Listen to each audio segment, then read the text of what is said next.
الشیطان الرجیم بسم اللہ الرحمن الرحیم وبہ نستعین وهو خیر المعین وصلی اللہ علی سیدنا محمد وآلہ الطاہرین اللہم صل علی محمد سیاست امیر المومنین علیہ السلام از نہج البلاغہ آپ کی خدمت میں ذکر کیا جا رہا تھا۔ یہ موضوع ہم دعائے عہد کا شرح جو کہ دعائے عہد عہد نامہ جو کہ جناب مالک اشتر کو امیر المومنین علیہ السلام نے لکھا، اس کی شرح ہم ملاحظہ کر رہے تھے۔ اس عہد نامے کو ہم نے مختلف حصوں میں تقسیم کیا اور اس کے بعض حصے کے تیزی سے مطالعہ کیا اور بعض حصوں میں نہج البلاغہ کے دامن میں رہتے ہوئے ہم نے اس کا امام علی علیہ السلام کے تفکر اور ان کی نگاہ سے جائزہ لیا۔ عہد نامے میں ہم نے گزشتہ درس میں جس موضوع کو شروع کیا وہ طبقہ سفلا تھا کہ امیر المومنین علیہ السلام فرماتے ہیں اس عہد نامہ میں ثم طبقۃ السفل من اہل الحاجۃ والمسکنۃ الذین یحق رفدہم ومعونتہم، کہ طبقہ سفلا یعنی نچلا طبقہ، کہ پھر یہ جو نچلا طبقہ ہے جس میں اہل ضرورت مند ہیں، جس میں ضرورت مند ہے، نادار طبقہ ہے، ان کی اعانت اور دستگیری کرتے رہنا۔ اللہ تعالیٰ نے ان سب کے گزارے کی صورتیں پیدا کر رکھی ہیں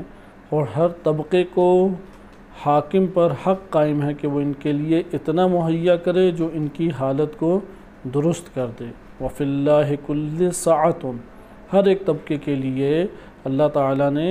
گزارے کی اور وسعت کی صورتیں رکھی ہیں۔ وَلِكُلٍّ عَلَى الْوَالِ، لہٰذا ہر طبقہ جو پہلے چند طبقات کا پہلے تذکرہ ہو چکا ہے،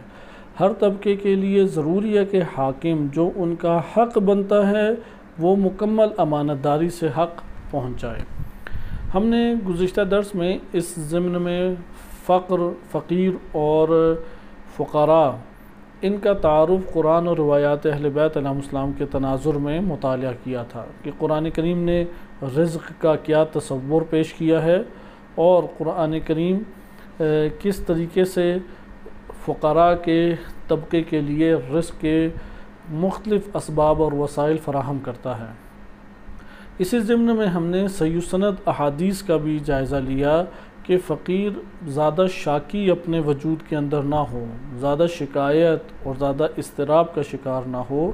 کیونکہ اس دنیا کے اندر جو حالت فقر میں رہا اس کا مقام بہت بلند ہے۔ حتیٰ کہ ہم نے احادیث مبارکہ میں جو معتبر احادیث ہیں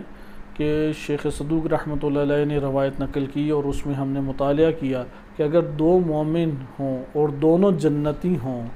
اور دونوں ایک ہی مرتبے کے ہوں اور ایک ساتھ محشر میں وارد ہوں، لیکن ایک غنی اور ثروت مند ہے اور ایک فقیر ہے،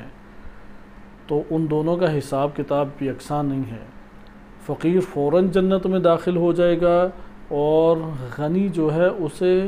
ہر لحظہ جواب دینا پڑے گا، اور ایک سوال کے جواب دیتے ہوئے اس پہ جو گزرے گی وہ یہ ہے کہ اس قدر پسینہ اس کے وجود سے بہے گا کہ 40 اونٹ پیٹ بھر کے پانی یا اپنا پیاس بجھا سکتے ہیں، پیٹ بھر سکتے ہیں۔ لہذا آپ نے ملاحظہ کیا کہ ہم نے گزشتہ درس میں چونکہ نہج البلاغہ میں داخل نہیں ہو پائے تھے، صرف فقر کی کیفیت کو جانا کہ کیوں فقیر اس دنیا میں ہوتا ہے، رزق میں وسعت اور تنگی کے قرآنی حکمت اور فلسفے کو ہم نے جانا، اور اس کے ساتھ ہم نے اس چیز کو ملاحظہ کیا کہ روایات اہل بیت علیہم السلام کے تناظر میں کہ فقیر کی کیا قدر و منزلت اور مقام بنے گا۔ آج کے دن ہم سیاست امیر المومنین علیہ السلام کے ذیل میں اس کا جائزہ لیتے ہیں کہ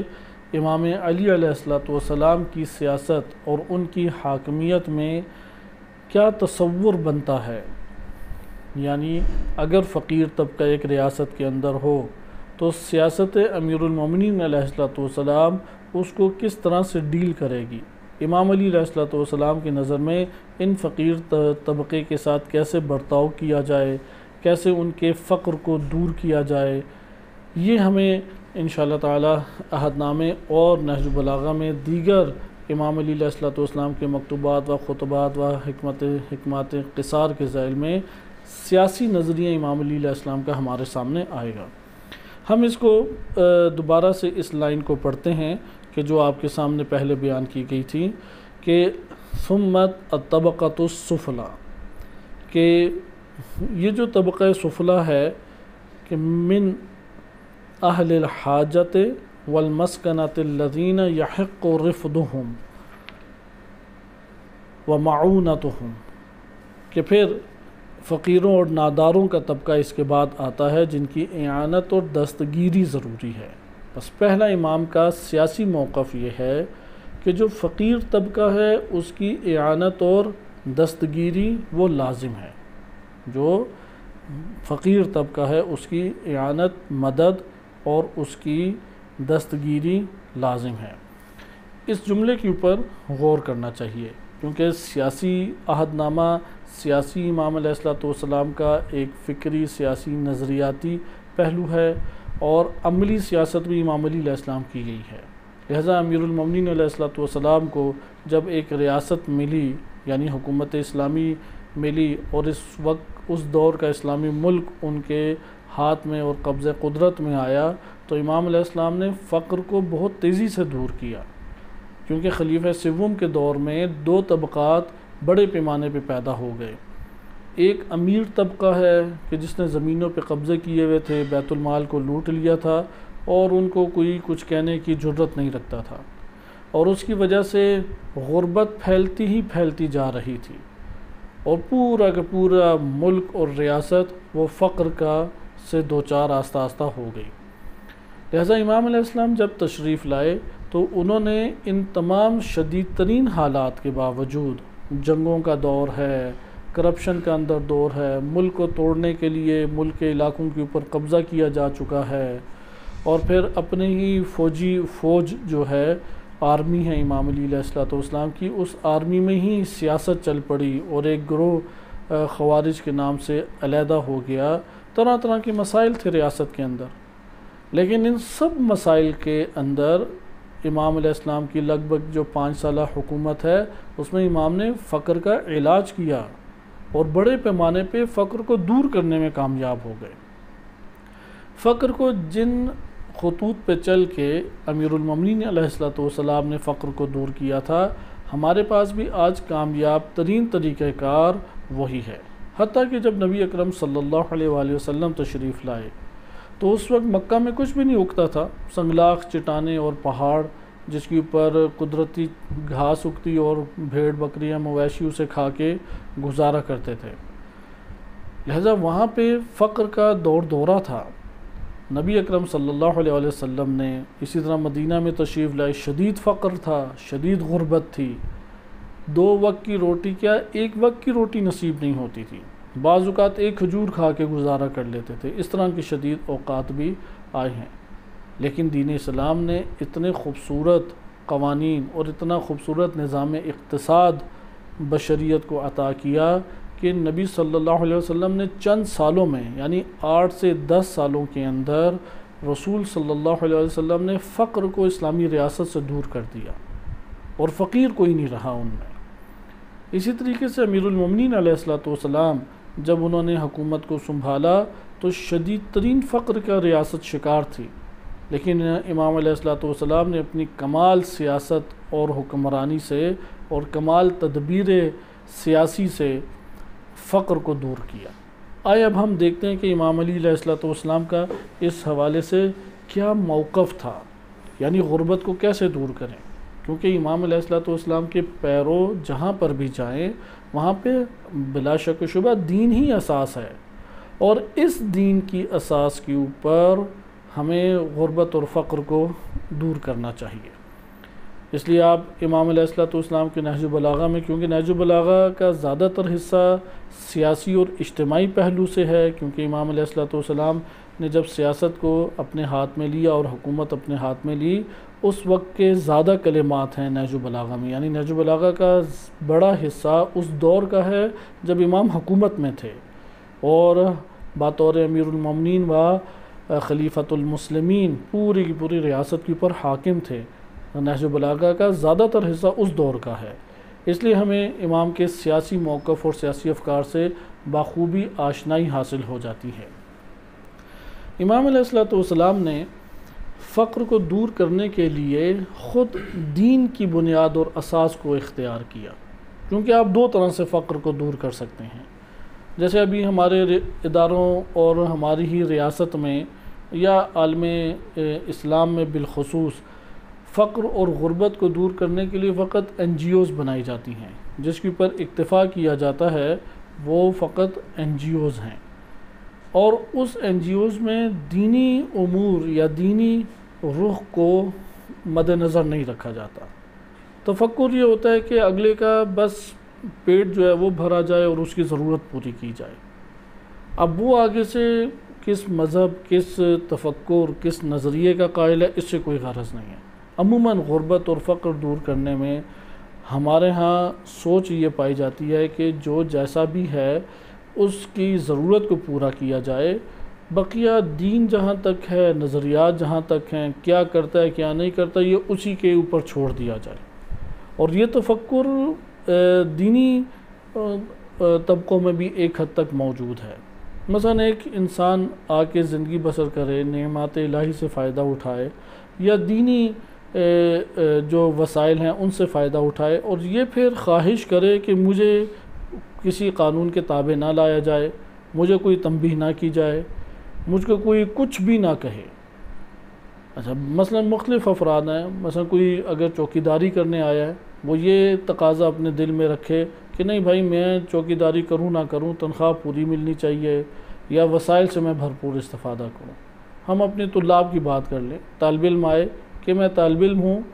اب طالب علم کا وظیفہ ہے پڑھائی، وہ جانتا ہے کہ کون سی پڑھائی اسے پڑھنی چاہیے، یعنی یہ مزید نصیحت کی ضرورت نہیں ہے طلاب کو، بالخصوص جو ان مراکز تشیع میں نجف یا قم میں بیٹھے ہوئے ہیں، ان کے لیے مزید نصیحتوں کی ضرورت نہیں ہے بلکہ دباؤ کی ضرورت ہے۔ اب وہ یہ تقاضا کرے کہ نہیں بھائی کوئی مجھ کو تنبیہ نہ کرے، کوئی میرے اوپر دباؤ نہ ڈالے، کوئی مجھے نہ پڑھنے کے لیے کہے، کیوں پڑھتے ہو، کیا پڑھتے ہو، اچھا فلان چیز پڑھ رہے ہو، کیوں پڑھ رہے ہو، یہ کیوں نہیں پڑھ رہے، کوئی مجھے یہ چیزیں نہ کہیں۔ تو یہاں پہ امیر المومنین علیہ السلام ان اساس اور بنیادوں پہ فقر کو دور نہیں کرتے، انہوں نے فقر کو دور کیا انسان کی محنت کے تصور پہ۔ یہ بہت اہم نقطہ ہے۔ آیت اللہ جوادی عاملی حفظہ اللہ تعالی وہ اپنے درس میں تکراراً اس بات کی طرف اشارہ کرتے ہیں کہ دین اسلام نے محنت کا تصور پیش کیا ہے، مزدوری کا نہیں۔ اگرچہ مزدوری سے کمانا بھی حلال ہے، لیکن محنت سے کام کیا جائے۔ اور بعض امراض ہمارے اجتماعی امراض ہیں، جیسے شخصی امراض ہوتے ہیں، یعنی باطنی امراض، اسی طرح بعض اجتماعی امراض ہیں۔ عالم اسلام کو بھی آپ کہہ سکتے ہیں، بالخصوص ہمارے وطن عزیز میں جو معاشرہ ہے، اس میں لوگوں کو سستی، کاہلی، فراغت، یہ مرض لگے ہوئے ہیں۔ وہ چاہتے ہیں کہ بس فارغ بیٹھے رہیں، وہ چاہتے ہیں کہ جتنا کام کا ہے اس سے اوپر کچھ بھی نہ کریں، اس سے اوپر کریں تو لڑائی جھگڑا کرنے کے لیے آ جائیں گے۔ یہ اصل میں اس سطح کا بندہ کہ جو محنت کی اساس کے اوپر آگے نہیں بڑھنا چاہتا، یا محنت اپنے وجود میں اجاگر نہیں کرنا چاہتا، یا ایثار، قربانی، تعاون اور مدد کی طرف نہیں آتا اور بھڑک اٹھتا ہے، یہ در حقیقت اندر سے دیندار نہیں ہے۔ چونکہ دینداری کا تقاضا یہ ہے کہ محنت کرے، دینداری کا تقاضا یہ ہے کہ ایثار و قربانی دکھائے، دینداری کا تقاضا یہ ہے کہ صبر کرے، نہ کہ یہ کہنا پڑے کہ یہ بھی کرو فلاں بھی کرو، پھر وہ نہ کام کرے تو پھر قانون ایجاد کیا جائے، پھر اسے گھیرا جائے، پھر دباؤ ڈالا جائے۔ اگرچہ اس ذریعے سے اس کے نفس کی تربیت کی جا سکتی ہے، اور آخری طریقہ ایک ریاست کے اندر اسی لیے قانون کی حاکمیت ہے، جہاں قانون محکوم ہے، حاکم نہیں ہے، وہاں پہ ریاستیں تباہ و برباد ہوتی ہیں۔ اس لیے کسی بھی جگہ پہ اگر اصلاح پھر کرنی ہے قوت کے ذریعے سے تو قانون بنا کے اصلاح کی جائے، نہ کہ شخصی طور پہ اپنے حکم چلا کے، شخصی طور پہ دباؤ میں لا کے، بلکہ اسے قانونی طور پہ بات کی جائے، حوصلے کے ساتھ، صبر کے ساتھ، فہم و فراست کے ساتھ۔ لہذا غربت اور فقر کرنے کے طریقے ہیں، ان طریقوں کو امیر المومنین علیہ الصلوۃ والسلام نے حکومتی سطح پہ اختیار کیا۔ شخصی طور پہ ایک تو اللہ تعالیٰ کی طرف سے ہم گزشتہ درس میں پڑھ چکے ہیں کہ وَاعْلَمُوا أَنَّ اللَّهَ يَبْسُطُ الرِّزْقَ لِمَن يَشَاءُ وَيَقْدِرُ، اللہ سبحانہ و تعالیٰ کی مشیت کے اوپر ہے کہ کس کو وسعت زندگی دینی ہے، کس کو تنگی زندگی دینی ہے، یعنی کس کو وسعت رزق مہیا ہوگا اور کس کو تنگ رزق مہیا ہوگا، یہ اللہ سبحانہ و تعالیٰ کی مشیت پہ ہے۔ لیکن جب ہم انسان اور بالخصوص ریاست اور حکومت کی طرف آئیں تو چند حکومت کی ذمہ داریاں بنتی ہیں، اور وہ حکومت کی ذمہ داریاں کیا ہیں؟ حکومت بھرپور کوشش کرے کہ نادار، غریب، فقیر طبقے ان کی مدد کے لیے پہنچے، جیسا کہ ابھی ادھر پہلی لائن ہی یہ ہے کہ نادار اور فقیروں کا طبقہ، ان کی اعانت اور مدد ضروری ہے، یہ پہلا نظریہ ہے۔ سیاست امیر المومنین علیہ الصلوۃ والسلام کے تناظر میں غرباء اور فقراء کے طبقے کے لیے جو پہلی فکر امام علی علیہ السلام کی ہے وہ کیا ہے کہ ان کی مدد کی جائے، ان کے ساتھ تعاون کیا جائے، ان کی دستگیری کی جائے، یعنی انہیں تھامنے کی کوشش کی جائے۔ اب ہم اس سے آگے پڑھتے ہیں، یہ جو تھامنے کی کوشش ہے اس کا طریقہ کار کیا ہو، حکومتی سطح کے اوپر طریقہ کار کیا ہو۔ میں تیزی سے بعض کلام پڑھوں گا اور اسی کی ذیل میں آپ کے لیے تشریحات آ جائیں گی۔ یہ جو چند نکات آپ کی خدمت میں ذکر کیے، اس کی طرف مسلسل توجہ رہنی چاہیے کہ امام علیہ الصلوۃ والسلام آیا یہ ہے کہ صرف ایک بندے کو کھلاتے پلاتے رہیں اور وہ کوئی کام کاج نہ کرے، کیا اس تفکر کے اوپر غربت اور فقر کو دور کرتے ہیں؟ تو یقیناً ایسا نہیں ہے۔ آیا امام علی علیہ الصلوۃ والسلام کی حکومت قائم ہو جائے اور ایک بندہ وہ سستی اور کاہلی کو نہ چھوڑے، وہ اپنے فارغ رہنے کی بیماری کو نہ ترک کرے، تو کیا امام علیہ الصلوۃ والسلام اسے نوازتے چلے جائیں گے اور اس سے محبت رکھیں گے اور قریب کریں گے؟ تو ایسا نہیں ہے۔ حتیٰ کہ ہمارے ہاں شیخ صدوق رحمۃ اللہ علیہ اور دیگر معتبر کتب میں یہ بات وارد ہوئی ہے، حدیث وارد ہوئی ہے، نبی صلی اللہ علیہ وسلم ایک جگہ سے گزر رہے تھے۔ یہ خصوصاً جوانوں کو بہت ذہن نشین یہ بات رکھنی چاہیے۔ دیکھا کہ ایک جوان بیٹھا ہوا ہے، فارغ بیٹھا ہوا ہے، تو صاحب سے پوچھا کہ اس کے لیے کوئی حرفت، کوئی کام، مزدوری، کوئی پیشہ اختیار نہیں کیا ہوا اس نے؟ تو کہا نہیں، یہ فارغ ہی رہتا ہے۔ تو امام نبی صلی اللہ علیہ وسلم نے فرمایا سقط من عینی، یہ نگاہوں سے میرے گر گیا، یعنی میری نگاہوں میں اس کی عزت اور توقیر باقی نہیں رہی، کیونکہ اگر مومن ہوتا تو وہ اپنے دین کے ساتھ پھر مشغول ہوتا، یعنی عبادت میں دکھائی دے رہا ہوتا، کوئی ذکر الہی پڑھ رہا ہوتا، کوئی خدمت خلق یعنی دین کے ساتھ مشغول ہوتا، اگر اسے کوئی کام کاج نہیں ہے۔ لہذا کام کاج نہ ہونے یعنی فراغت سے نفرت انسان کے وجود میں دین اسلام نے ایجاد کی ہے، سستی سے نفرت ایجاد کی ہے، سستی نہیں ہونی چاہیے۔ دین اسلام نے آ کے کاہلی سے نفرت ایجاد کی ہے، اگر کوئی نفرت نہ کرے تو اس شخص سے بھی نفرت نہیں کرے گا جو ان امراض میں مبتلا ہے۔ وہ کہے گا میں گناہ تو نہیں کر رہا، وہ کہیں گے یہ سستی اور کیا ہے۔ کئی چیزوں کے گناہ کا سبب سستی بنتی ہے، کاہلی کئی چیزوں کے گناہ کا سبب بنتی ہے۔ یہ خالی فارغ رہنا انسانی باطن اور نفس کو شیطان کے حوالے کرنے کا سبب بنتا ہے۔ لہذا مشغول اپنے دین کے ساتھ مشغول ہوگا۔ اس لیے یہ والے امور ہماری نگاہوں سے پوشیدہ نہیں ہونے چاہیے۔ امام علی علیہ الصلوۃ والسلام نے ابھی انشاءاللہ انہی مکتوبات کے ذیل میں آئے گا، امام نے غربت اور فقر کو انتہائی تیزی سے اتنے مختصر وقت میں، نبی اکرم صلی اللہ علیہ وسلم نے بھی انتہائی مختصر وقت میں غربت کو دور کر دیا تھا۔ حتیٰ کہ امام زمان علیہ الصلوۃ والسلام جب تشریف لائیں گے وہ بھی غربت کو اس اساس پہ دور کر دیں گے۔ لیکن ہم گزشتہ درس میں ممکن ہے کسی کے ذہن میں یہ سوال پیدا ہو کہ اگر غربت دور ہو گئی، فقر دور ہو گیا، تو پھر تو یہ جو آپ قرآن کی تقسیم کہہ رہے تھے کہ اللہ سبحانہ و تعالیٰ نے انسانوں کو یا تو وسیع رزق دیا یا تنگ رزق دیا ہے، پھر تو سب کا وسیع رزق ہو جائے گا۔ تو یہ بات ہمیں یاد رکھنی چاہیے کہ صرف وسائل کا مہیا نہ ہونا فقر نہیں ہے، امراض بھی فقر ہیں اور دیگر امور ہیں، مشغولیتیں ہیں، فقر دینی بھی ہوتا ہے، فقر معنوی بھی ہے۔ تو اس لیے ان سب امور کو مد نظر رکھیں تو قرآن کا وہ تا قیامت چلنے والا ہے موقع، تنگی رزق فقط فقیر ہونے سے یا مال نہ ہونے سے تنگی رزق نہیں ہوتی، مرض لاحق ہونے سے بھی تنگی رزق ہو جاتی ہے، یا انسان کا مختلف مسائل دنیا میں الجھ جانے سے بھی تنگی رزق ہو جاتی ہے۔ کئی اسباب ہے تنگی رزق کے، کہ ممکن ہے کسی کے پاس ڈالر، لاکھوں ڈالر ہوں، بڑا بہترین گھر اور بہترین گاڑی وغیرہ ہو، لیکن مرض کی وجہ سے استعمال نہیں کر سکتا، یہ تنگی رزق میں ہے۔ اولاد نہیں ہو رہی، تنگی رزق میں ہے۔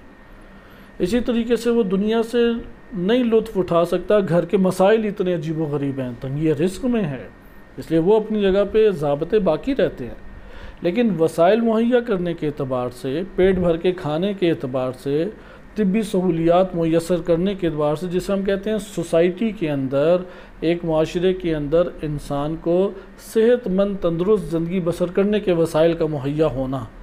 یہ وسائل ریاست کا وظیفہ بنتا ہے کہ وہ مہیا کرے۔ ایک شخص تنہا تو نہیں وظیفہ یہ انجام دے سکتا۔ مثلا ایک پل اربوں روپے میں بنتا ہے، وہ کیسے ایک اکیلا شخص اتنا بڑا پل بنائے؟ یا گیس پائپ لائن یا پیٹرول نکالنے کے لیے کھربوں روپے چاہیے،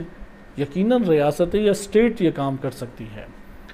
امیر المومنین علیہ السلام کا بھی یہی موقف تھا کہ اسٹیٹ کے لیے، حاکم کے لیے جب وہ حکومت میں آئے تو وہ نچلے طبقے کی آغاز کہاں سے کرے؟ مدد سے کرے۔ کون سی مدد؟ اس کو سہولیات، زندگی گزارنے کے اسباب اور وسائل فراہم کرنے کے اعتبار سے مدد سے کرے۔ اب ہم آگے چلتے ہیں، کیونکہ عہد نامہ میں ہی ایک اور جگہ امام علیہ السلام فرماتے ہیں کہ ان لوگوں کے ساتھ کس طرح سے تم سلوک کرو۔ اس سلوک کو ہم آگے پڑھتے ہیں، لیکن ہم دوسرا پہلو اب پڑھ لیں، کیونکہ پہلا نقطہ ہم پڑھ چکے کہ سیاست امام علی علیہ السلام میں امام علی علیہ السلام کا غریب اور فقیر اور نادار مسکین طبقے کے بارے میں موقف سیاسی یہ ہے کہ اسٹیٹ، ریاست، حاکم وہ ان کی مدد کرے، ان کا ہاتھ تھامے۔ نمبر 2، جب ہاتھ تھامے تو کس طریقے سے تھامے، یہ بہت مہم ہے۔ آیا بے لاگ سب کو عطا کرتا چلا جائے، ان میں کوئی تربیتی امور کو مد نظر رکھے، کوئی سسٹم بنائے، کوئی نظام بنائے، کیسے کیا کرے؟ مکتوب آپ کے سامنے میں پڑھتا ہوں، اس سے ہمیں یہ پتہ لگے گا کہ امام چاہتے ہیں کہ حق ان کا جو بنتا ہے پہلے تم حق پہنچاؤ، خاموشی کے ساتھ حق پہنچاؤ۔ یعنی حاکم کا وظیفہ یہ ہے کہ غریب، نادار، فقیر، مسکین، حاجت مند طبقے کے لیے جو حق بنتا ہے، یعنی دین نے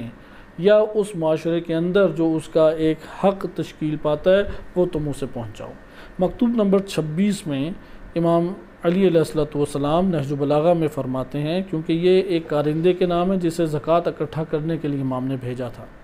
امام عامل بھیجتے تھے، افراد کو بھیجتے تھے، یہ گورنمنٹ ملازم ہوا کرتے تھے اس دور میں، یعنی ایک گورنمنٹ ملازم جس کو ملازم رکھا اس کام کے لیے تھا کہ وہ زکوٰۃ اکٹھی کر کے لائے۔ تو امام علیہ السلام نے اس کو ایک مکتوب لکھا۔ اس مکتوب کے آغاز کا تو وہی ہے، دین کی اساس کو بیان کیا۔ یہ امام علیہ السلام کے ہر مکتوب اور ہر خطبے میں آشکار ہمارے سامنے آتا ہے، وہ دین کی اساس پہ غربت کو دور کرنا چاہتے ہیں، سیکولر نظریے کی اساس پہ یا کمیونسٹ بن کے ان چیزوں کی اساس پہ غربت کو دور کرنا نہیں چاہتے۔ لہٰذا آغاز دیکھیں کہ میں تیزی سے ایک لائن پڑھتا ہوں اور پھر ہم اپنے موضوع کی طرف آتے ہیں کہ جس میں امام فرماتے ہیں کہ حق اس کا دو۔ یعنی یہ دوسرا پوائنٹ ہمارے پاس آتا ہے غربت اور فقر اور غربت میں سیاسی موقف امام کا، کہ جو گورنمنٹ کو چاہیے کہ جو ان ناداروں کا حق بنتا ہے وہ انہیں دیا جائے۔ لیکن دیکھیں اساس کیا ہے؟ عہد نامے کا آغاز، مکتوب نمبر 26 نہج البلاغہ، میں انہیں حکم دیتا ہوں کہ وہ اپنے پوشیدہ ارادوں اور مخفی کاموں میں اللہ سے ڈرتے رہیں، یعنی سزاؤں سے نہ ڈریں، حاکموں سے نہ ڈریں، صرف اپنے اوپر آفیسر سے نہ ڈریں، اللہ کا خوف اپنے دل میں آباد کریں، جہاں نہ اللہ کے علاوہ کوئی گواہ ہوگا اور نہ اس کے ماسوا کوئی نگران ہے۔ اور انہیں حکم دیتا ہوں کہ وہ ظاہر میں اللہ کا کوئی ایسا فرمان بجا نہ لائیں جو ان کے چھپے ہوئے اعمال اس سے مختلف ہوں، یعنی اپنی زندگی میں اس طرح کے اعمال انجام بجا نہ لائیں کہ مخفیانہ طور پہ کچھ اور ان کا کریکٹر اور اعمال ہوں اور ظاہر میں کچھ اور ہوں۔ بہرحال یہ میں نے یہ 2-3 لائنیں اس لیے پڑھی تاکہ آپ کو معلوم ہو جائے کہ ہر شے کو امام علیہ الصلوۃ والسلام دین کی اساس اور بنیاد کے اوپر دیکھتے ہیں۔ اس مکتوب کے اختتام پہ امام فرماتے ہیں، اور یہ ہمارے پاس جو آخری حصہ ہے مکتوب کا جو میں آپ کی خدمت میں پڑھ رہا ہوں، یہ امام کا غریبوں اور فقیروں سے برتاؤ کے اعتبار سے یا ان کے مسائل کو حل کرنے کے اعتبار سے سیاسی ان کا تفکر ہمارے سامنے پیش کرتا ہے۔ امام علیہ السلام، میں اردو آپ کے سامنے فقط پڑھ دیتا ہوں کہ امام فرماتے ہیں کہ یہ معلوم ہے، یعنی تمہیں یہ معلوم ہونا چاہیے یا یہ واضح بات ہے کہ اس زکوٰۃ میں تمہارا بھی معین حصہ ہے اور جانا پہچانا ہوا حق ہے۔ عامل کو کہہ رہے ہیں کہ تمہارا حصہ ہے اور جانا پہچانا حق ہے، اور اس میں بیچارے مسکین اور فاقہ کش لوگ بھی تمہارے شریک ہیں، اور ہم جب تمہارا پورا حق ادا کرتے ہیں تو تم بھی ان کا پورا حق ادا کرو، نہیں تو یاد رکھو روز قیامت تمہارے ہی دشمن سب سے زیادہ ہوں گے، اور وائے بدبختی اس شخص کے لیے کہ جس کے خلاف اللہ کے حضور فریق بن کے کھڑے ہونے والے فقیر، نادار، سائل، دھتکارے ہوئے لوگ،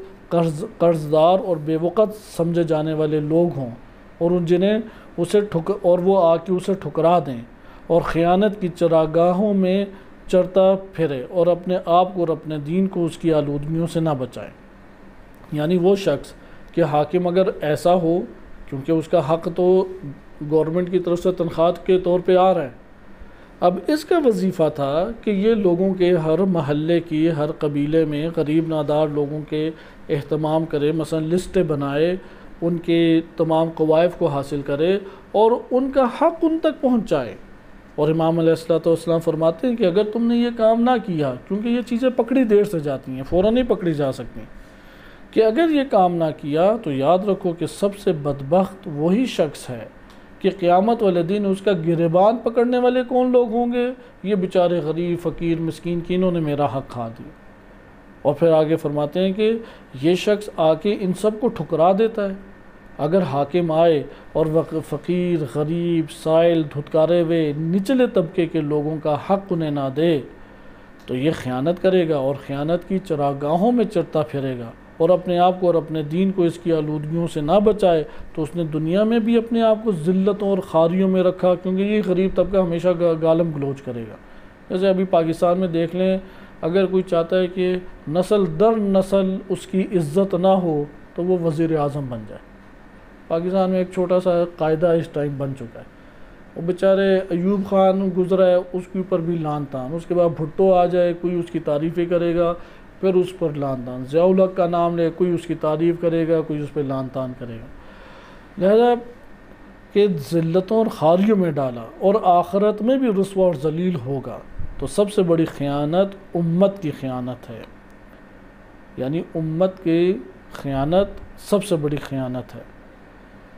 امت کی خیانت سے کیا مراد ہے؟ حاکم کا امت سے خیانت کرنا۔ یہ بڑا امام کا نا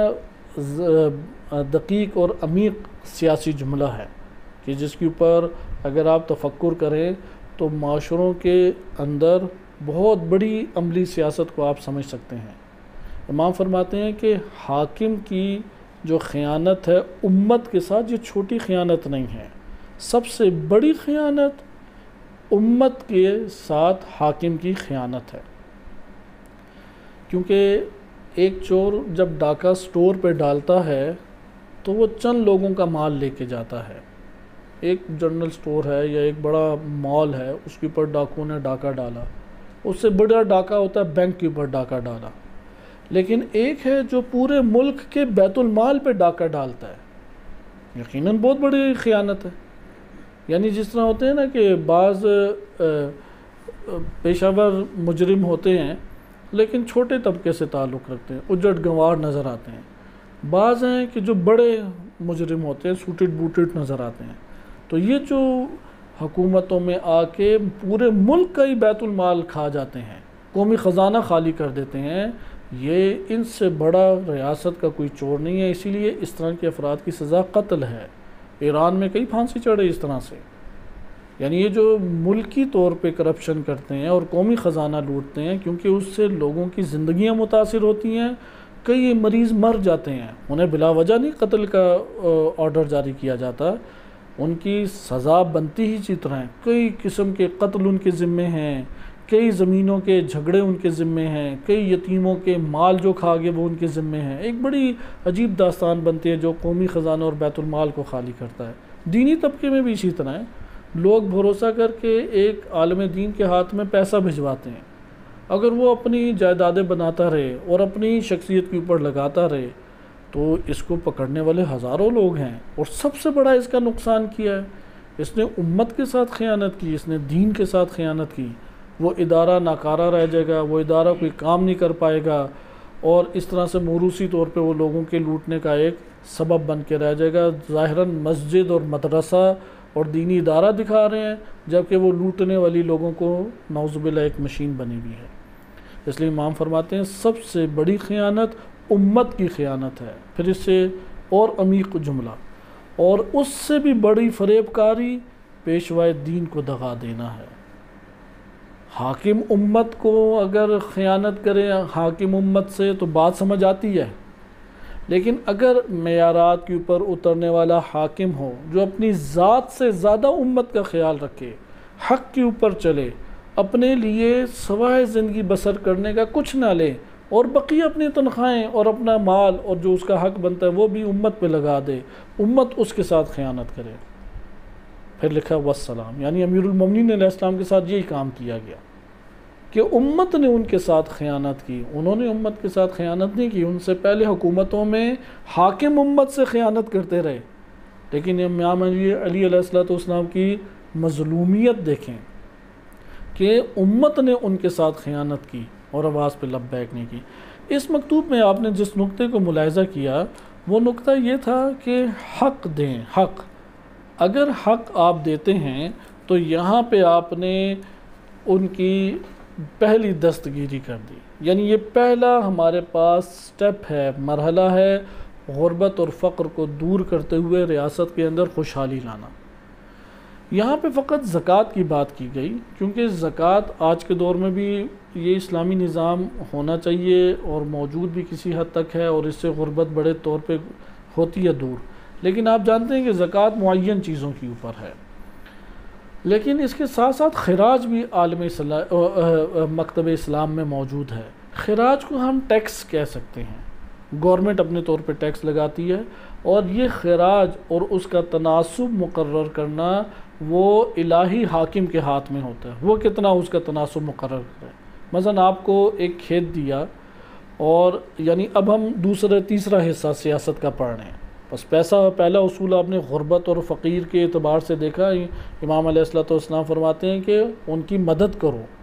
مدد کرنے کا طریقہ کار بتایا کہ جو اللہ نے ان کا حق رکھا ہے وہ حق ان تک پہنچا دو، نہ پہنچایا تو بہت بڑی تم نے خیانت کی۔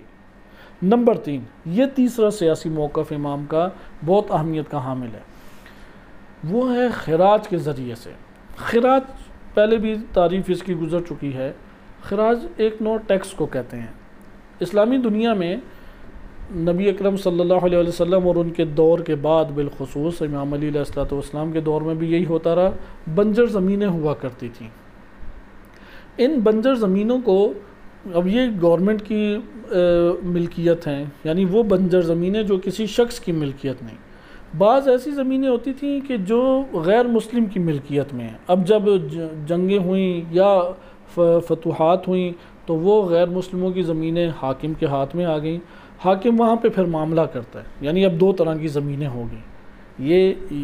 یہ والا جو نقطہ میں آپ کی خدمت میں عرض کر رہا ہوں، یہ تیسرا نقطہ سب سے بڑا سبب بنا امام علی علیہ السلام کے دور میں غربت کے دور ہونے کا،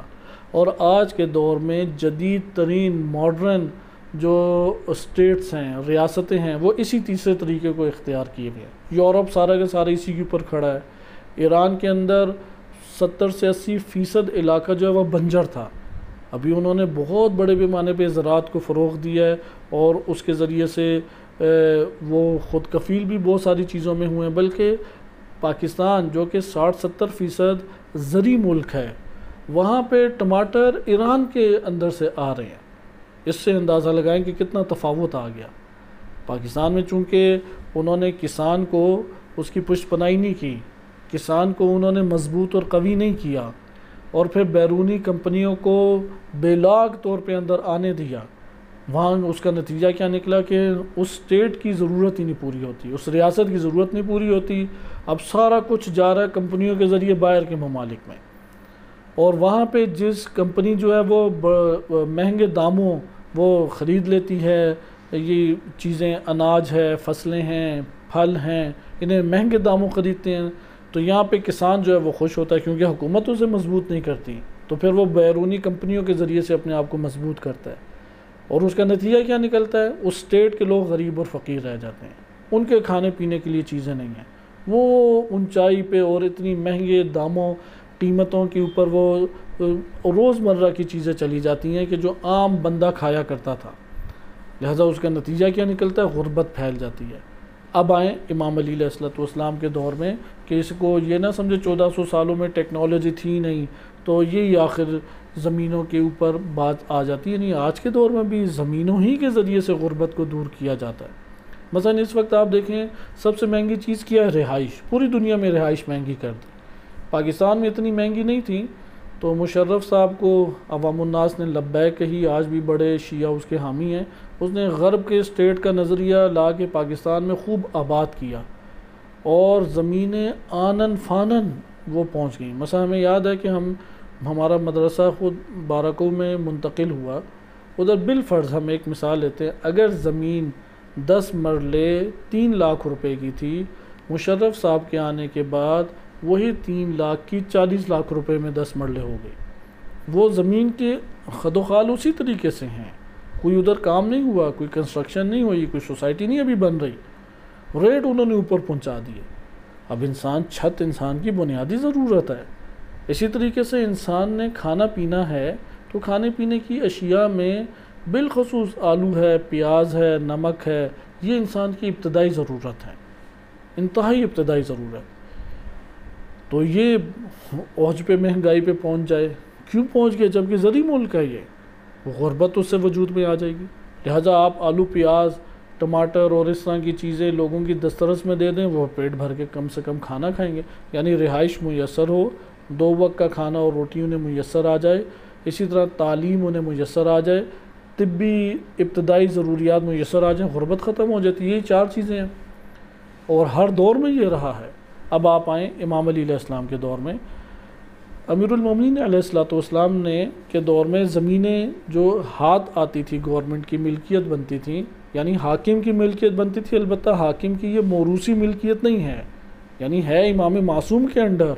لیکن یہ امام معصوم کے نسب میں تقسیم نہیں ہوگا، بلکہ یہ امام معصوم کے اس طور پہ ملکیت میں ہے کہ ان کے بعد اگلا امام معصوم جو حاکم آئے گا اللہ سبحانہ و تعالیٰ کی طرف سے، سارا اس کو منتقل ہو جائے گا۔ اختیارات دین اسلام میں الہی حاکم کے پاس اللہ تعالیٰ نے بہت وسیع اختیارات دیے ہیں، لہٰذا یہ زمینیں براہ راست آتی ہیں اسلامی حاکم کے ہاتھ میں، لیکن زمینیں 2 طرح سے آ رہی ہیں، ایک زمینیں ہیں آباد، یہ آباد زمینیں آ رہی ہیں غیر مسلموں سے، اور ایک زمینیں ہیں غیر آباد۔ اب امام علیہ السلام نے کس طریقے سے غربت کو دور کیا کہ جو آباد زمینیں تھیں اور وہ آباد زمینیں انہی کے غیر مسلموں کے ہاتھ میں تھیں، تو امام علیہ السلام نے ان سے معاملہ کیا کہ تم لوگ اس زمین کو آباد رکھو اور ہر سال جو فصل کٹے گی اتنا ہمیں تناسب سے دے دینا، یقیناً اس کے لیے نگرانی کرنے کے لیے بندے رکھنے پڑتے ہیں، وہ پوچھ گچھ کریں گے، کوئی لکھت پڑھت کا کام ہوتا ہے کہ ابھی کاتب کے دفاتر کے کاتب جو ہیں، لکھنے والے ہیں، لسٹیں بنانے والے ہیں، ان کے جو سیاسی تدابیر کے اعتبار سے نصیحتیں وہ انشاءاللہ بھی آگے آ رہی ہیں، لیکن انہوں نے پھر ان غیر مسلموں سے وہ کرتے ایک معاملہ کرتے، جزیہ بھی بعض نے کہا خراج کے ماتحت ہی آ جاتا ہے کہ تم اپنی بستیوں میں رہو، اتنا ہمیں دے دینا، وہ جب ان کو مل جاتا ہے بیت المال کا خزانہ اس سے پر ہوتا، اور جب پر ہوتا تو امام علیہ السلام پھر قبائل اور علاقوں کے اعتبار سے اس کی تقسیم کر دیا کرتے۔ اب آ جائیں غیر آباد زمینیں، امام علیہ السلام نے زیادہ تر غیر آباد زمینوں کے اوپر کام کیا، ادھر امام علیہ السلام نے پیشکش کی، یعنی گورنمنٹ پیشکش کرتی ہے کہ جو اس زمین کو ہم دیں گے اور تم آؤ اور اس کو آباد کرو. اس کو آباد کرو گے تو 70% مثلاً تمہارا، 30% ہمارا، یا 60% تمہارا، 40% ہمارا. تو زمین پہلی بات ہے خریدنا ہی مشکل ہوا کرتا تھا.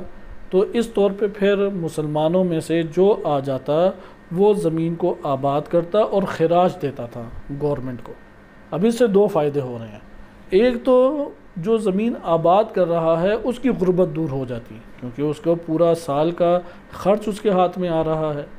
نمبر دو، بیت المال اس سے بھرنا شروع ہو گیا، اور بیت المال جو بھرتا تھا پھر وہ ان مسکینوں اور حاجت مندوں تک جاتا تھا کہ جو اتنے قابل بھی نہیں ہے کہ زراعت کر کے کما سکیں. نمبر دو، اس سے پھر تنخواہیں اس دور میں ساری پیسوں کی صورت میں نہیں ملتی تھی. مثلا سال کی گندم دے دی یا 6 مہینے کی گندم دے دی. تب سال اور مہینے بھی اس طریقے سے ہماری طرح سے وہ گھنٹے آباد نہیں تھے کہ گھنٹوں کا حساب کیا جاتا. تو وہاں پہ بیت المال سے اسی طور پہ تنخواہوں کے وسائل مہیا کرنے کی صورت میں آج کے دور میں بھی بڑی حد تک یہ جو ریاستیں ہیں پوری دنیا میں وہ گورنمنٹ ملازمین کو اسی طریقے سے تنخواہیں دیتی ہیں. کچھ زمین کی کٹوتی میں کاٹ لیا، کچھ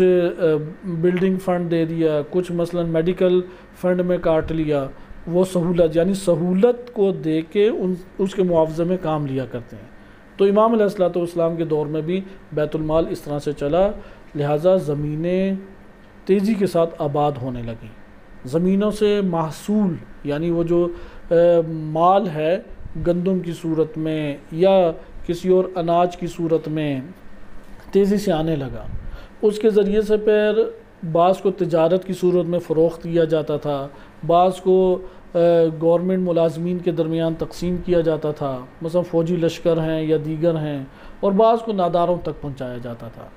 لہٰذا اب تیسرا میں خراج کے تحصیلداروں کے حوالے سے تیزی سے آپ کے سامنے یہ مکتوب پڑھ دیتا ہوں کہ اس سے آپ کو یہ اندازہ ہوگا کہ امام علیہ الصلوۃ والسلام خراج کے ذریعے سے یعنی ٹیکسز کے ذریعے سے غربت کو کس طرح سے امام نے دور فرمایا. یہ مکتوب نمبر 51 ہے.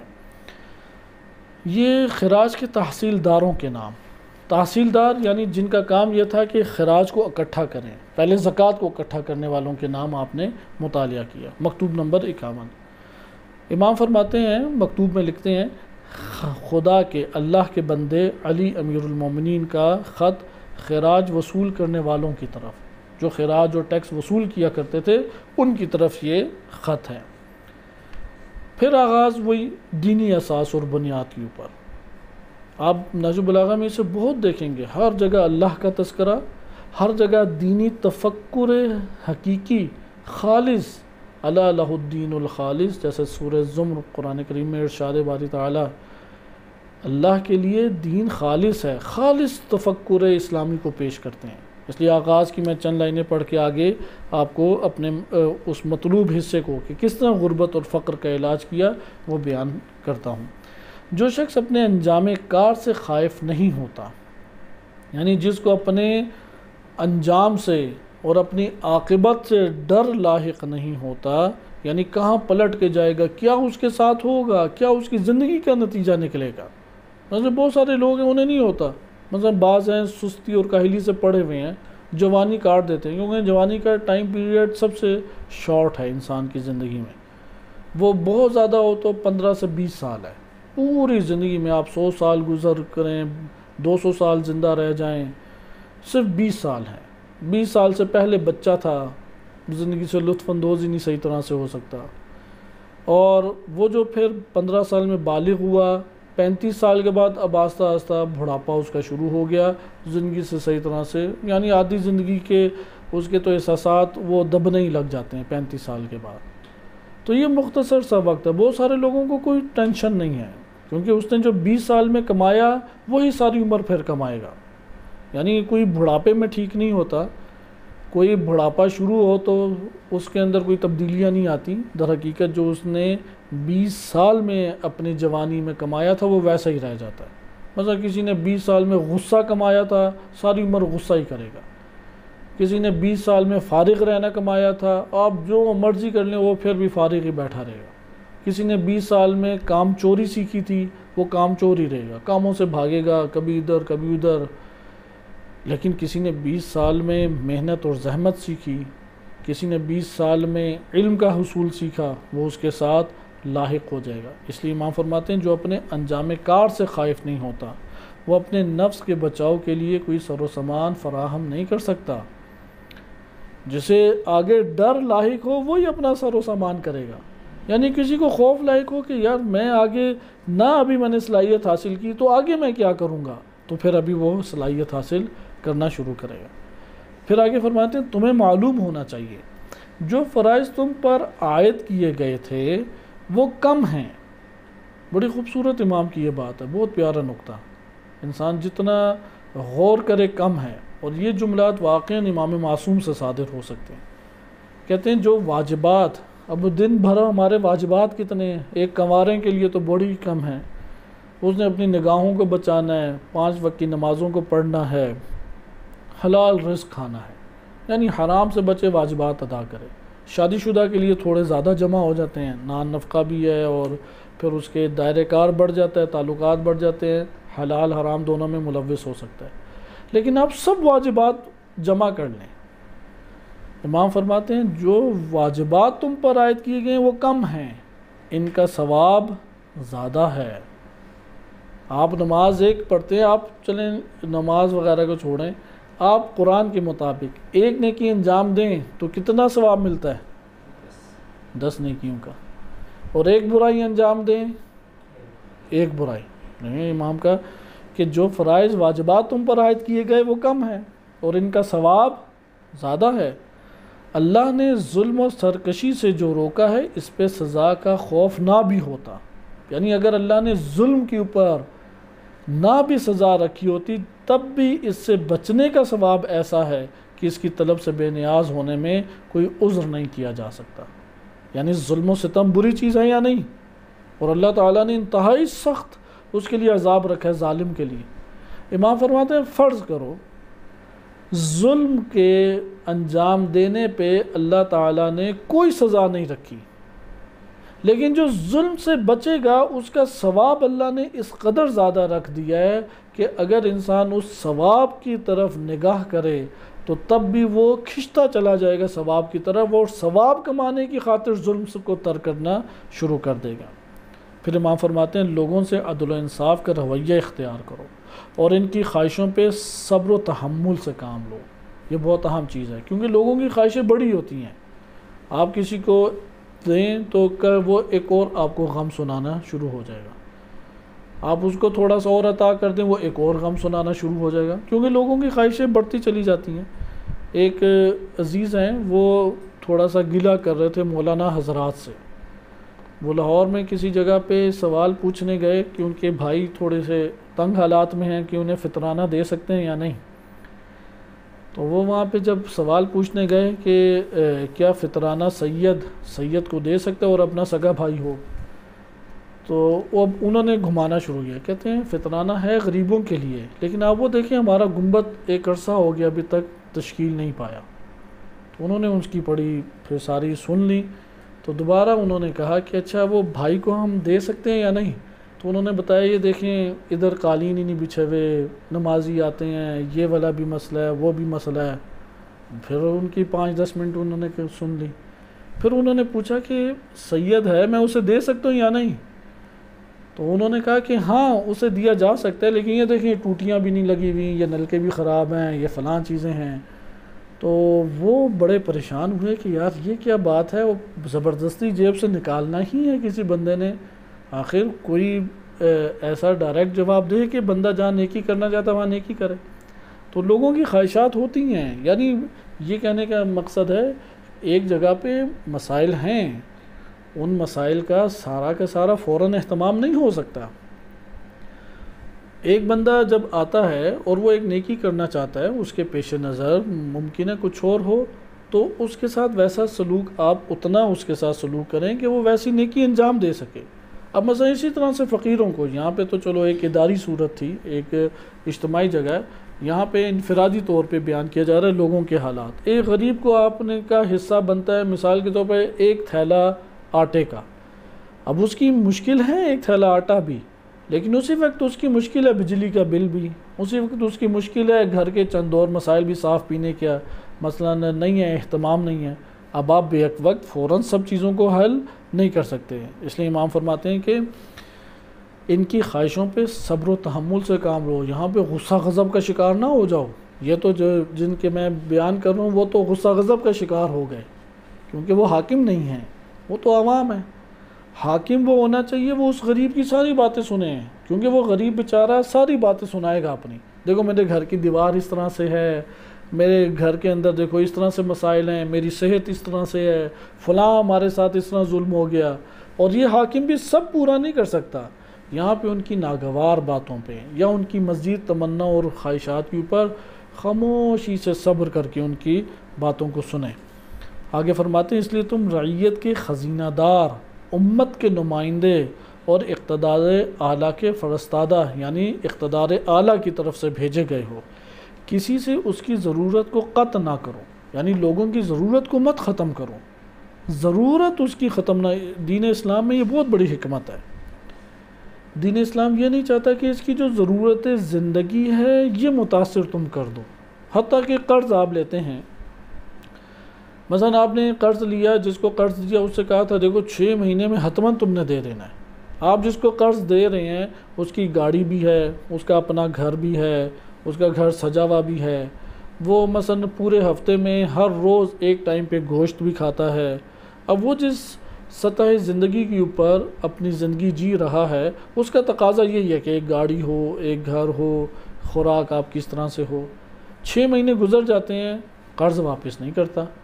تو آپ اسے دباؤ ڈالتے ہیں کہ تم اپنے کھانے کی ہی تھوڑے سے پیسے کم کر دو تو میرا کچھ نہ کچھ قرض نکل آئے گا۔ دین اسلام یہاں پہ آ کے کہتا ہے کہ تم اس سے یہ مطالبہ نہیں کر سکتے،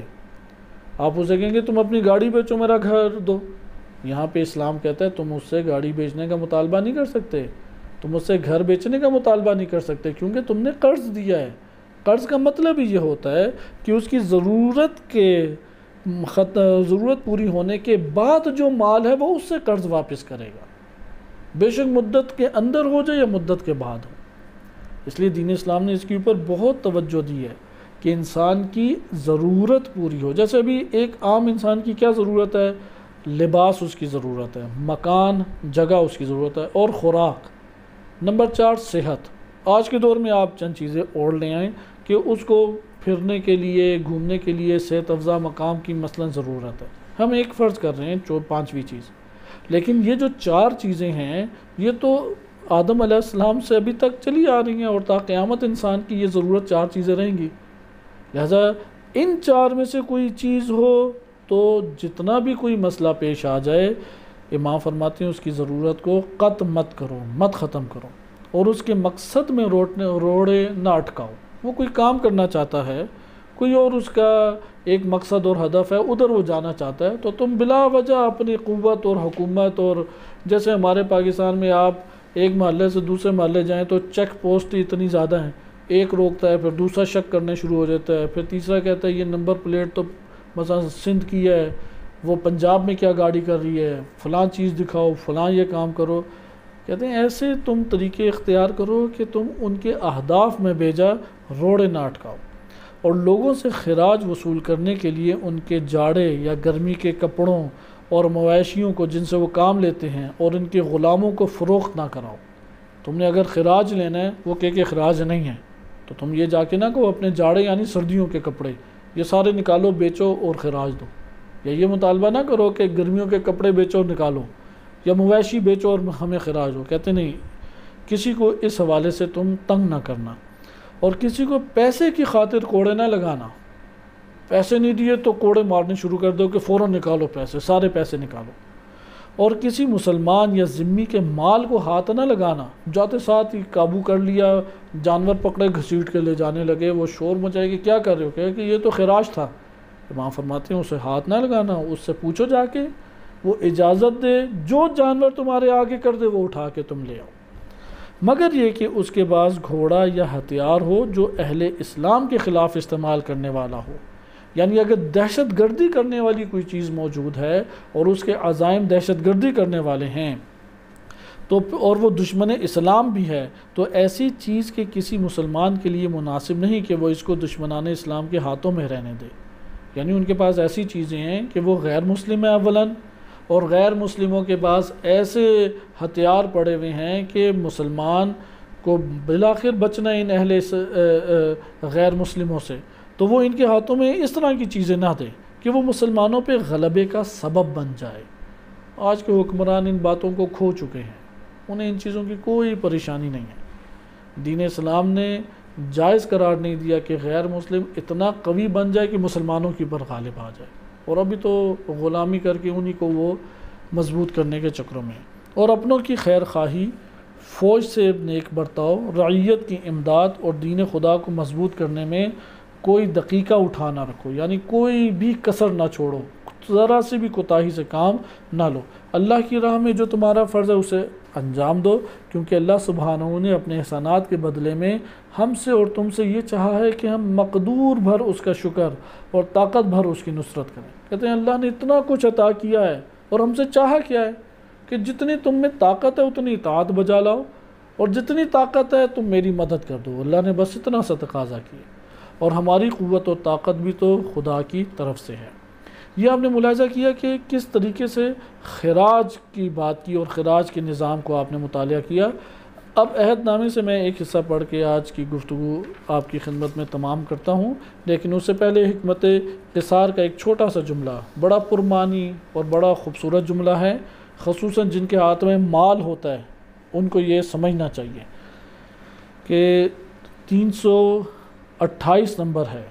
امام فرماتے ہیں 328 نمبر حکمت قصار میں، ان اللہ سبحانہ فرض فی اموال الاغنیاء اقوات الفقراء،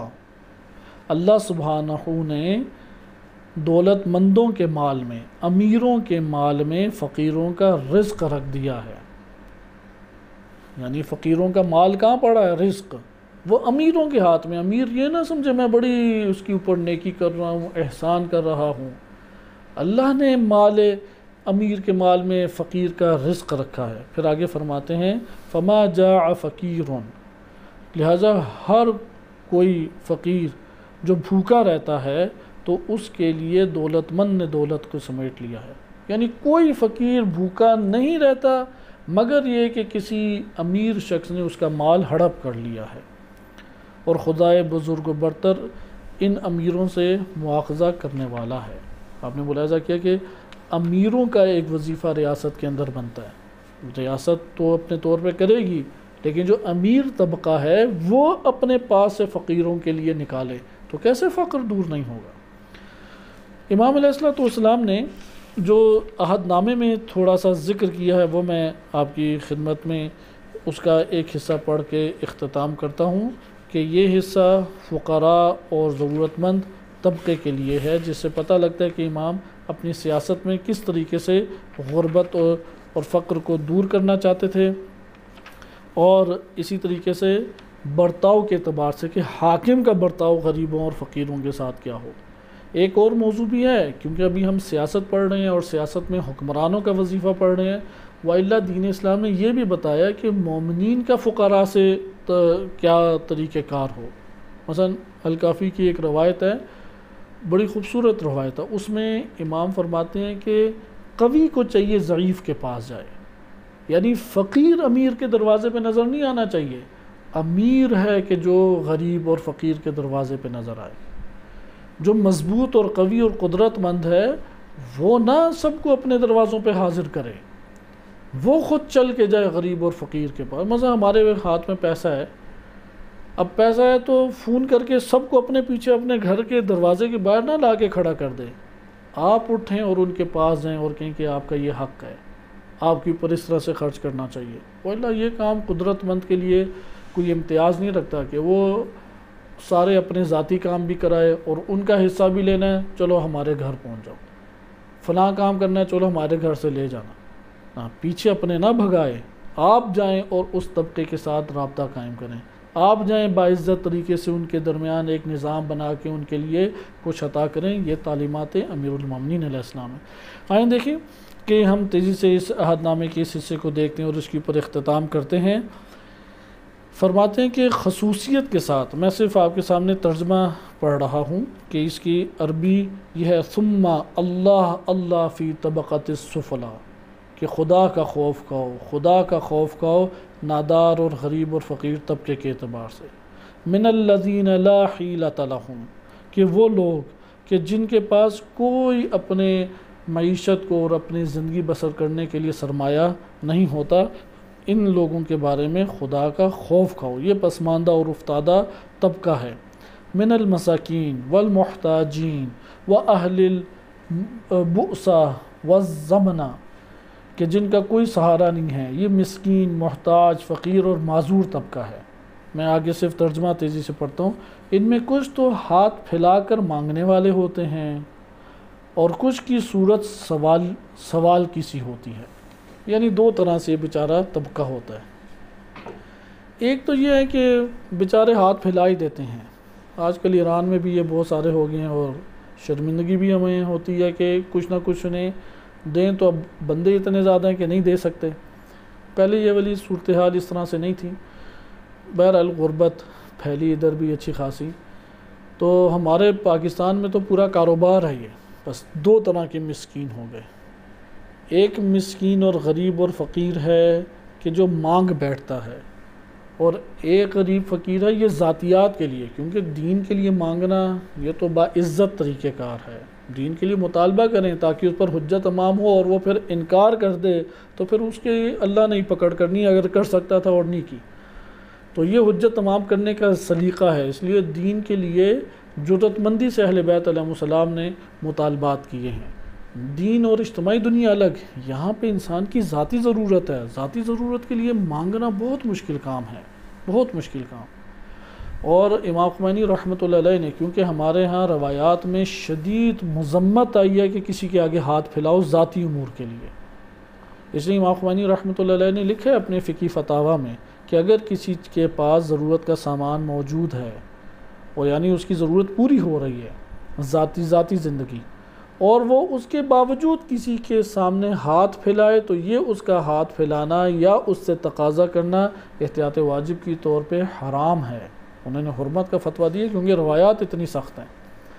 مثلا بعض روایات ہیں کہ ہمارا وہ شخص شیعہ نہیں ہو سکتا کہ جو ہاتھ پھیلائے، لیکن بعض کے حالات اتنے تنگ ہو جاتے ہیں، اور واقعاً ہوتے ہیں۔ یہ تو ابھی ہم آس پاس دیکھ رہے ہیں، جب ان غریب فقراء اور غریب طبقے سے انسان کا تعلق پیدا ہوتا ہے تو وہاں پہ اس کے اوپر گھبراہٹ طاری ہوتی ہے کہ اس قدر نیچے حالات میں وہ زندگی بسر کر رہے ہیں، اس قدر ان کے حالات اس طور پہ آگے، اور کئی ایسے پوری دنیا میں ایسے افراد ہوتے ہیں۔ بہرحال ایک طبقہ جو ہاتھ پھیلا لیتا ہے،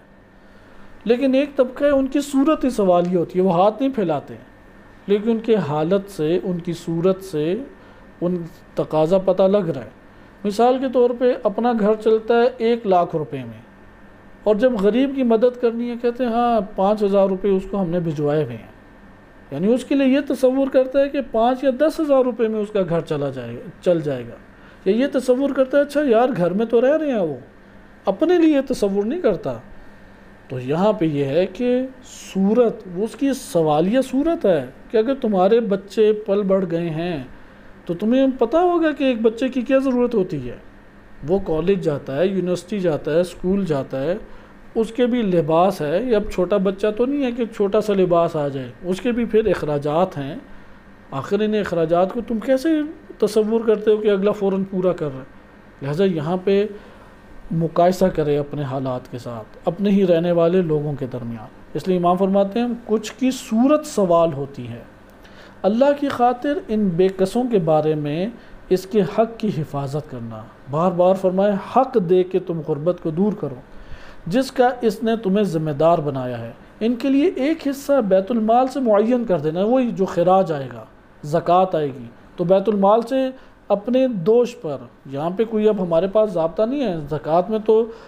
بتا دیے نا، مقدار بتا دی اتنی ہے، لیکن اب جو خراج آ رہا ہے اس خراج میں کتنا غریب کا حصہ ہے یہ حاکم نے خود مقرر کرنا ہے۔ اس لیے امام فرماتے ہیں ایک حصہ بیت المال سے مقرر کر دینا، اور ایک حصہ ہر شہر کے اس غلے میں سے دینا جو اسلامی غنیمتوں کی زمینوں سے حاصل ہوا ہے۔ یعنی اس سے ہمیں پتہ لگتا ہے امام نے ہر شہر کا ایک غلہ دان بنایا ہوا تھا، یعنی اناج جمع کرنے کی جگہ بنائی ہوئی تھی، اور غنیمتوں سے جو اموال آتے تھے پھر وہ اس جگہ جمع ہوتے تھے، کیونکہ اس دور والوں کا اتنا ہی حصہ ہے ان دور والوں کا، کیونکہ غنیمت میں نا فوجی کا مال زیادہ ہے، اسے حکومت جو ہے وہ اسی سے دیتی ہے۔ آج کے دور میں تو جنگیں نہیں ہو رہی، اس لیے سارا گورنمنٹ ہی خرچ اٹھاتی ہے، لیکن امام علی علیہ السلام کے دور میں جنگیں بھی تھیں، تو اس لیے فوجی کا مال غنیمت کے مال سے ایک بڑی حد تک آ جاتا تھا۔ لیکن امام فرماتے ہیں غنیمت میں فوجی یہ نہ سمجھے کہ میں نے بھاگ دوڑ کی، لڑائی جھگڑا تو میں نے کیا، یہ تم لوگوں کا کہاں سے حق آ گیا؟ یہ مسئلہ عالم اسلام میں بہت بڑا رہا ہے۔ تو امام فرماتے ہیں یہ جو دور والے ہیں ان کا بھی اس میں حصہ ہے جتنا نزدیک والوں کو حصہ ہے۔ جیسا یہ جو قریب نزدیک والے ہیں جنہوں نے جہاد کیا، جنہوں نے بھاگ دوڑ کی، جان داؤ پہ لگے، جس طرح ان کا غنیمت میں حصہ ہے اس طرح دور والوں کا بھی حصہ ہے، اور تم ان سب کے حقوق کی نگہداشت کے ذمہ دار بنائے گئے ہو۔ اگر غریب تک اس کا بیت المال سے، قومی خزانے سے حصہ نہیں پہنچتا، کس کی گردن پکڑنی چاہیے؟ حاکم کی گردن۔ ہمارے پاکستان میں تو معاملہ ہی الٹا ہے، وہ تو سارا پیٹ بھر کے سوئس بینکوں میں اپنا مال منتقل کر کے یتیموں والی شکل بنا کے قوم کے سامنے آ جاتا ہے، اور ایسی شکل بناتا ہے کہ قوم کے بھی بیچارے بھولے وہ کہنے لگ جاتے ہیں ہاں اس بیچارے نے تو کیا کھایا ہوگا۔ یعنی کھانے کی بھی حدیں ہوتی ہیں، جو حکمران کھائے جاتے ہیں اس کی کوئی حد ہی نہیں ہوتی۔ تو یہ ہے کہ ان سب کے حقوق کی نگہداشت کے ذمہ دار بنائے گئے، لہٰذا تمہیں دولت کی سرمستی ان سے غافل نہ کر دے، کیونکہ کسی معمولی بات کو اس لیے نظر انداز نہیں کیا جا سکتا کہ تم نے بہت سے اہم کاموں کو پورا کر دیا ہے۔ بڑا پیارا نکتہ ہے، ہمارے ہاں یہ تقاضا لوگوں میں موجود ہوتا ہے کہ آپ کسی کو سرزنش کریں ایک خطا پہ یا اشتباہ پہ، وہ کہ آقا میں نے فلاں فلاں کام نہیں کیے پہ، میں نے تو دیکھیں فلاں بھی کیا تھا، میں نے تو فلاں بھی کیا تھا۔ تو چلو یہ تو ہمارے چھوٹے امور ہیں، حکومت اور سیاست میں یہ قابل قبول ہی نہیں ہے اصلاً بات کہ تم اپنے بڑے بڑے اہم کاموں اور کارناموں کی دوش پر اس طرح کی لوگوں کے حقوق کے اوپر کوتاہی کو تم بخشوانا چاہو۔ لوگوں کا مال، لوگوں کی زندگی، لوگوں کے پورے اخراجات اور حقوق، اس سے جو وابستگی ہے وہ قابل برداشت نہیں ہے کہ اس میں کوتاہی ہو۔ لہٰذا فرماتے ہیں کہ اپنی توجہ ان سے نہ ہٹانا اور تکبر کے ساتھ ان کی طرف سے اپنا رخ نہ پھیر لینا، یعنی تکبر کرتے ہوئے ان لوگوں سے نظر نہ چرا لینا، اور خصوصیت کے ساتھ خبر رکھو ایسے افراد کی جو تم تک پہنچ نہیں سکتے۔ دیکھیں کتنی اہم بات ہے کہ وہ افراد جو تم تک نہیں پہنچ سکتے ان پہ گہری نگاہ رکھو۔ واقعی حکومت بہت سخت کام ہے، بہت سخت کام۔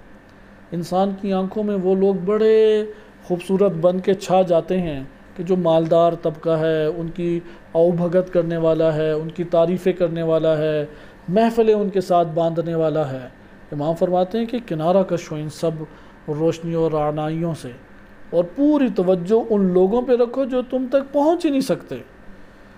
جنہیں آنکھیں دیکھنے سے کراہت کرتی ہوں۔ وہ اتنی بیچارے پسماندہ حالت میں، اس طرح سے معذوری کی حالت میں، اس طرح سے مرض کی حالت میں ہے کہ آنکھ اسے دیکھنے میں کراہت کرتی ہو، اور لوگ انہیں حقارت سے ٹھکراتے ہوں۔ تم ان کے لیے اپنے کسی بھروسے کے آدمی کو خوف خدا رکھنے والا ہو اور متواضع ہو مقرر کر دینا۔ یعنی اس نچلے طبقے کے لیے کسی میں حوصلہ نہیں ہے۔ واقعاً آپ جائیں اس نچلے طبقے میں، پاکستان میں تو جگہ جگہ موجود ہیں، گندے نالے ہیں، اس کے ساتھ بستی ہے، وہ بیچارے ریڈیو میں بیچ رہے ہیں، ادھر ہی بیچارے کھا رہے ہوں گے، بعض کوڑوں سے اٹھا کے کھا رہے ہیں۔ یہ جو کوڑوں سے بچے اٹھا کے کھا رہے ہیں، انسان کی اصلاً آنکھ نہیں دیکھتی، یا بڑے برے بدترین امراض میں مبتلا ہیں، وہاں پہ آنکھ انہیں نہیں دیکھ سکتی زیادہ دیر۔ امام فرماتے ہیں کہ ایسے طبقے کے لیے تم ایسے بندے کو مقرر کر دینا کہ جس میں اللہ کا خوف ہو، وہ اللہ کا خوف کھائے۔ نمبر 2، متواضع ہو، متکبر نہ ہو، نفرت کرنے والا نہ ہو، ان کو مقرر کر دینا۔ پاکستان میں ایسے افراد الحمدللہ گزرے، ہر ریاست میں گزرے ہوتے ہیں۔ مثلا ایدھی کو دیکھ لیں کہ وفات پا گئے، اس میں واقعاً یہ جذبہ موجود تھا کہ وہ اس کی آنکھ میں کراہت موجود نہیں تھی اور اس کی آنکھ میں تکبر موجود نہیں تھا، یہ دونوں چیزیں موجود تھیں، لہٰذا خوب خدمت کی اس نے، اتنی خدمت کی کہ ہر فرقے کا بندہ اسے اٹھ کے سلام کرتا ہے۔ یہ تواضع ہے۔ ایسے افراد ہونے چاہیے کہ جو ان لوگوں کے اوپر غریب، فقیر، نادار، مسکین، جن کی طرف کوئی نہیں آگے بڑھتا۔ پھر آگے فرماتے ہیں اور ان کے حالات تم تک پہنچاتا رہے، یعنی وہ بندہ پل پل کی خبر تم تک پہنچائے، وہاں وہ نادار ہے، فلاں فقیر ہے، فلاں فقیر ہے۔ الحمدللہ ایران میں اس حد تک نا بڑا سسٹم موجود ہے، انہوں نے ادارے بنائے ہوئے ہیں کہ سب سے نچلا طبقہ، کیونکہ ہم ایسے افراد سے ہوئے، ان سے تعلق ہم نے قائم کیا، لیکن وہ نادار ہی اتنے زیادہ ہیں کہ ہم ان تک رقم نہیں پہنچا سکتے۔ مثلا بعض گھرانے ایسے ہیں کہ جو گھر کا کمانے والا ہے وہ مر چکا ہے، اور وہ جو فرد ہے ان کے گھر میں ایک مجنون پاگل بیٹا ہے اور ماں ہے۔ اب ماں بچے کو سنبھالے تو کما نہیں سکتی، کمانے جائے تو بچہ مر جائے گا۔ اب اس جگہ پہ بعض ہیں کہ معذور ہیں، ان تک مثلا ویل چیئر پہنچانی ہے، وہ ایک بڑی مہنگی چیز بن جاتی ہے۔ اس طرح کے مواقع زیادہ ہیں، اور الحمدللہ ایران کے اندر یہ جو نیچے دینی طبقہ ہے، یہ حکومت نہیں کام کرتی، کیونکہ حکومت صدر کے انڈر آتی ہے، تو صدر جو موجود ہے اس نے تو بیڑا غرق کیا ہوا ہے۔ انشاءاللہ اگر رئیسی آئیں گے تو بہتر حالات ہوں گے۔ تو یہ والے ادارے کرتے ہیں، جیسے جمکران ہے، جمکران میں 2 ہفتے میں 2 سے 3 دن 1000 افراد کا کھانا بنتا ہے، اور پھر محلے انہوں نے تقسیم کیے گئے ہیں۔ بعض محلے والے آ کے گاڑی میں پورے محلے کا لے جاتے ہیں، اور بعض ہیں کہ یہاں پہ وہ اپنے طور پہ خدمات دیتے ہیں، اور محلوں میں گھروں میں وہ خوراک پہنچا کے آتے ہیں۔ جیسے یہ میں نے مثال دی کہ مجنون دیوانہ بیٹا اور ماں ہے، اب 2 وقت کا کھانا ان تک پہنچائیں گے، ان تک اور چیزیں پہنچائیں گے وغیرہ وغیرہ۔ تو امام فرماتے ہیں کہ یہ ایک ایک خبر پہنچانا، ادھر ایک ایک خبر پہنچتی ہے رہبر معظم کو، کیونکہ یہ ساری تعلیمات ان کے پیش نظر ہیں۔ پھر آگے فرماتی ہیں 2 لائنیں ہم تیزی سے دیکھ لیں کہ ان کے ساتھ وہ طرز عمل اختیار کرنا جس سے قیامت کے روز اللہ کے سامنے حجت پیش کر سکو، ایسا عمل انجام دو کہ اللہ پوچھے تو دلیل دے سکو، کیونکہ رعیت میں دوسروں سے زیادہ یہ انصاف کے محتاج ہیں، اور یوں تو سب بھی ایسے ہیں کہ تمہیں ان کے حقوق پورے ادا کر اللہ کے سامنے سرخرو ہونا چاہیے، لیکن دیکھو یتیموں اور بوڑھوں، سال خوردہ بوڑھوں کا خیال رکھنا کہ جو نہ کوئی سہارا رکھتے ہیں اور نہ سوال کے لیے اٹھ سکتے ہیں، وہ تو بیچارے مانگ بھی نہیں سکتے، اور یہی وہ کام ہے جو حکام پر اور حکمرانوں پہ بڑا بھاری اور گراں گزرتا ہے۔ ہاں خدا ان لوگوں کے لیے جو عقبہ کے طلبگار رہتے ہیں اور اس کی گرانیوں کو ہلکا کر دیتا ہے، یعنی جو آخرت کو پیش نظر رکھتے ہیں، یہ بہت سخت کام ہے، وہ ان لوگوں کے اوپر ہلکا ہو جاتا ہے، اور وہ اسے اپنی ذات پر جھیل لے جاتے ہیں، اور اللہ نے جو ان سے وعدہ کیا ہے وہ اس کی سچائی کے اوپر پورا بھروسہ رکھتے ہیں۔ صلی اللہ علیہ سیدنا محمد و آلہ طاہرین۔